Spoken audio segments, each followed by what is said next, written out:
আজকে ব্লগটা আমি স্টার্ট করছি দুপুরবেলা থেকে। তো আজকে আমার একটা ইনভিটেশন রয়েছে, সেই জন্যই রেডি হচ্ছি। রেডি হতে হতে একটা গল্প আমি তোমাদের সঙ্গে শেয়ার করি। আমাদের মাথায় সাধারণত একটা কথা থেকেই যায়, লোকে কী বলবে। এত পড়াশোনা করে বা এই কাজটা করে যদি আমি সাকসেস না পাই, লোকে তাহলে আমাকে কিভাবে জাজ করবে। আসলে একটা কথা কি জানো, লোকে তোমাকে বলবেই। তুমি যতই ভালো করো না তাতেও লোকে বলবে, যতই তুমি খারাপ করো না কেন তাতেও লোকে বলবে।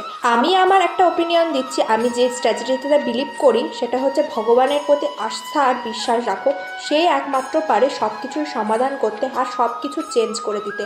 আর একটা কথা সত্যি, সৎ পথে যদি তুমি কোনো কিছুতে ইনভেস্ট করো না, সেই জিনিসটা হয়তো তোমার রিটার্নে দ্বিগুণ আসবে না, কিন্তু একটা টাইমের পর তুমি নিজেই বুঝে যাবে যে এটা হয়েছিল বলেই আজকে আমার এটা হচ্ছে, আর যেটা হচ্ছে সেটা ভালোর জন্যই হচ্ছে।